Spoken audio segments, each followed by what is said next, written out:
Hello, everybody. David Serpa at eXp Realty here, and I appreciate you guys tuning in for another chapter of All the World's a Stage, Unmasking Asperger's Syndrome, or Autism Spectrum Disorder, or High-Functioning Autism, or whatever it is they're calling it. I tend to be a little long-winded.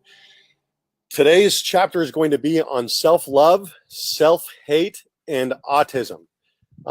Rebecca said, David, Gary and I love to hear you speak at the eXp meeting. You certainly are captivating and kind.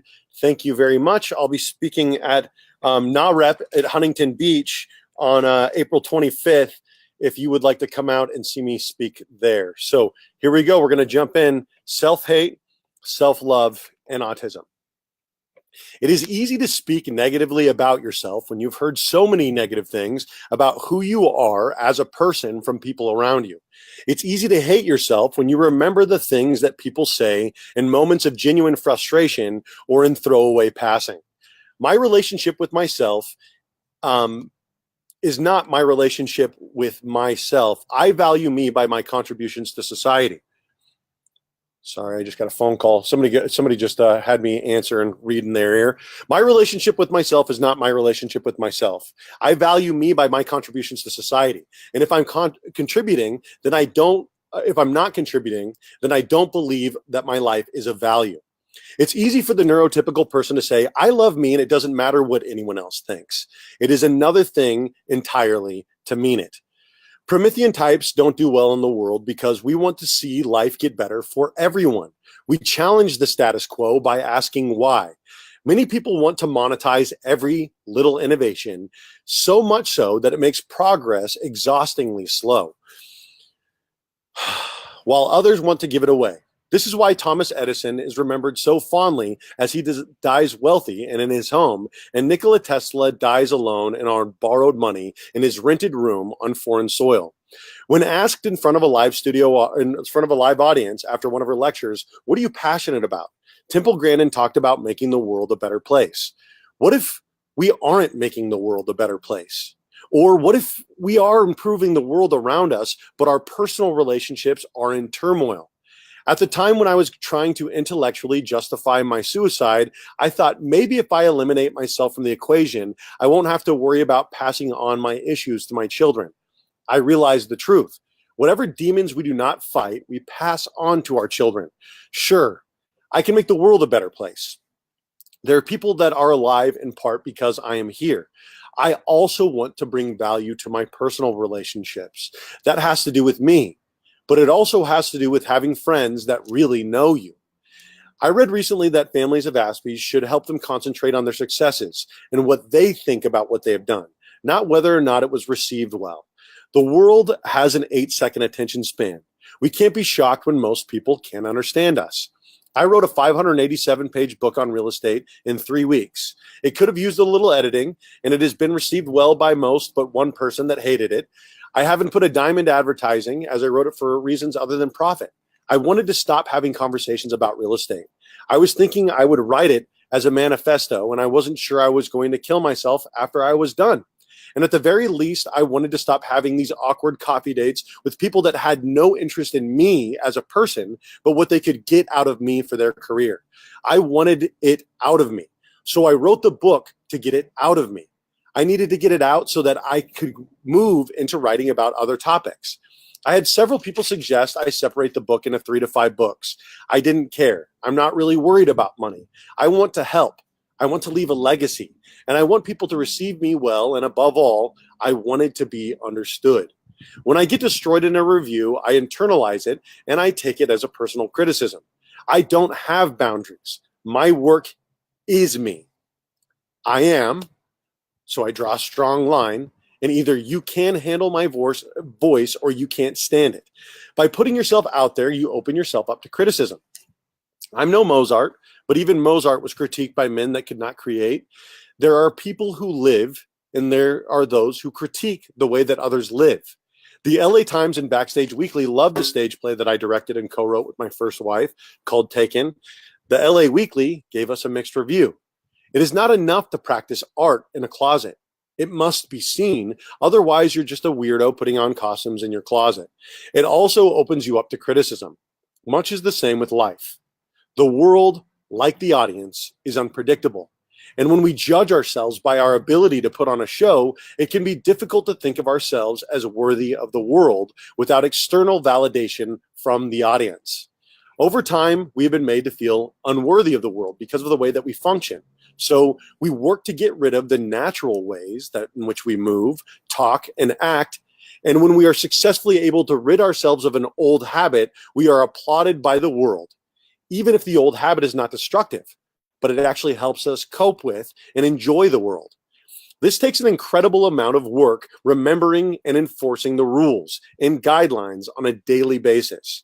When we are applauded for denying what is so naturally us, it can be easy to hate ourselves. In fact, it seems like the obvious conclusion. So instead of saying to myself, I wrote a book about real estate that got 4 positive reviews and 1 negative review from someone who didn't even finish the first section of the book. It's not even ranked in the top 100 books about real estate. It's way too long, and it's just a decent book. I allow myself to end everything positively. I wrote a 587-page book about real estate and everything around it in 3 weeks, and it helps people, and that's a good thing. Another way to be more gentle with yourself is to remember the things that you are doing right today. We can't change the past. We can't go back and be something that we were not equipped to be. We can't take back the embarrassing moments. We can't take back the bullying. We can't go back in time and know what we know now. We can have compassion for ourselves. I can look back and see what I did wrong today, understand how I could avoid that situation again, or simply move forward with the knowledge that it happened and seek to improve it in the future. Sense of self is something that I struggle with. Patrick Rothfuss wrote, "Everyone knows the reputation, save the man himself." I have to figure out constantly who I am in relation to the world. So with my type of autism, boundaries are very thin. Whereas on the other end of the spectrum, you find thick boundaries between the self and the outer world. In Michael Jauer's article on Psychology Today, he writes, sense of self, it turns out, has a lot to do with 2 more conditions that scientists, along with regular folks, find astounding: savantism and prodigiousness. If you remember the movie Rain Man with Dustin Hoffman, you'll know what the first is all about. And if you recall the film A Beautiful Mind with Russell Crowe, you'll recognize the second. In The Rain Man, Dustin Hoffman plays a character with autism with thick boundaries: the outside world and me. The world is out there and I am in here. Whereas in A Beautiful Mind, Russell Crowe's character is more in line with Asperger's or high-functioning autism. His character also struggles with schizophrenia, which I will not go into here. With Asperger's, it is harder to delineate boundaries, and so we struggle with boundary issues. Many of us are silently analytical because we don't know what we should and should not discuss. And so with people, we sit back. I read like an open book because I'm 100% willing to tell anyone just about anything about my life, if I think that it will help them or might help someone. I have trouble knowing what I can and cannot change about the world, and because of this, I believe I can do anything. Russell Crowe's character was also obsessed with original thought, and so he blew off class, hoping to be struck with original thought, which would separate him from his peers and give him recognition. He also picks up on many of the defense mechanisms for his inability to cope with the world around him, like thinking of everyone as plebeians.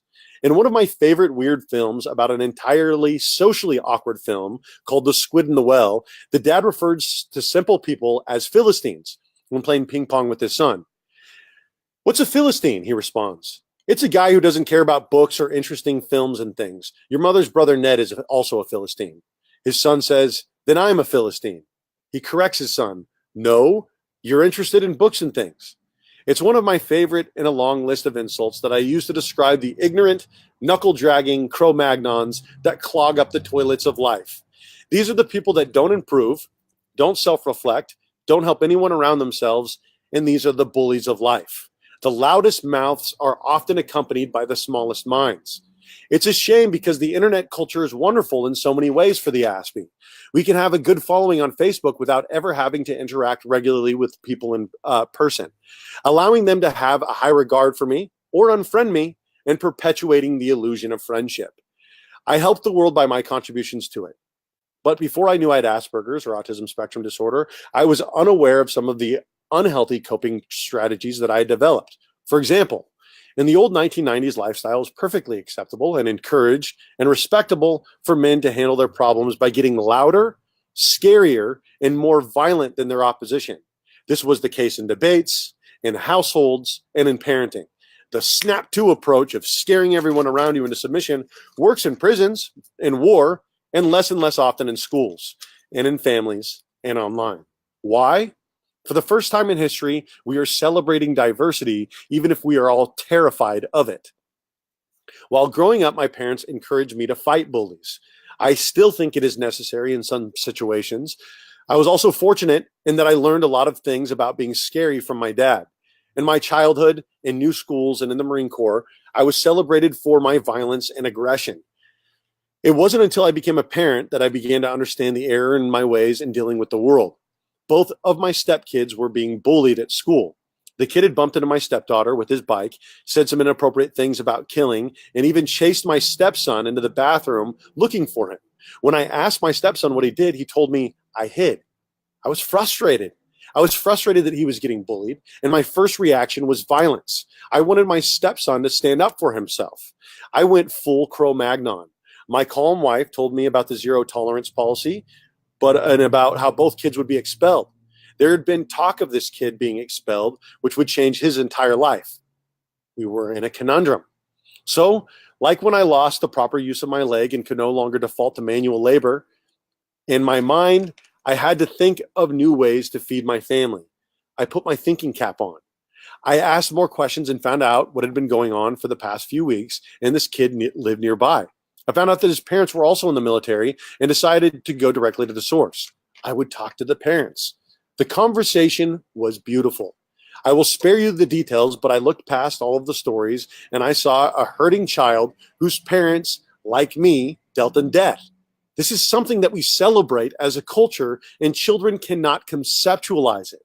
No one had ever sat down and looked at him and let him know outside his household there are real world consequences that could be brought into his house. It had just not come up yet in his young life. We all had a wonderful conversation, and the kid even came in, and there have been no further issues. He was saved the humiliation of being hurt and ostracized, and instead was welcomed into a community of adults that care about him and his well-being. It is by reaching past the fear and into the healing that we heal. In reaching out and finding intellectual solutions, paired with courage, I am designed to help people. In addition, if I can be gentle with the world, I will be more gentle with myself. I don't want to be remembered for the violence I brought to the world, but for the healing. I have been yelled at, made fun of, and whispered about, talked about, diagnosed, and it is clear that I am set apart. I am painfully, beautifully, awfully unique. By being a tuner of humanity and not a cause for bringing about unnecessary discord, I can bring about harmony in my life and the world around me. This comes by understanding my own instrument and how to bring it into tune. When I am stuck in a mode of self-hate, I understand I'm out of tune. I seek it out and I try to understand what the culprit is. In this moment, I am feeling shame, guilt, anger. Why? I find and I identify the discord and I bring myself into tune. How could I hope to tune the world if I am out of harmony with myself? In the book Gates of Fire by Stephen Pressfield, he tells the story of the Spartans fighting the Persian army under Xerxes at the Thermopylae Pass. One of the many interesting pieces of the tale is about how Alexandros and singing was being used to overcome fear, asthma, and helping to bring about harmony amongst the Spartans. Dionysius encouraged Alexandros in his singing. Skill in singing in Sparta is counted only second to martial valor, and in fact closely related. Through the heart and in the lungs, within the discipline of phobologia, putting the body into a state of fearlessness. This is why the Lacedaemonians sing as they advance into battle. In battle, esoteric harmonia guides the phalanx to move and strike as one man, of single mind and will. In passion, it unites the husband to wife, lover to lover, in a wordless, perfect union. There's a harmony to life that is moving around us at all times. It is easy to feel out of tune with the world and therefore with ourselves if we can start with us and feel in tune here, we will be better in bringing about harmony into the world. This starts with an awareness of your instrument, understanding your autism as an instrument, and then not pushing that instrument beyond its capabilities will help you. Testing and learning your instrument is a good thing, but deciding you are something you are not will only cause more self-hate. Radically accept and celebrate your instrument. Love your instrument. Play that instrument to the best of your abilities, to the peaks of your joy, and in the depths of your sadness. It is the only one that you have. Why not love it fiercely?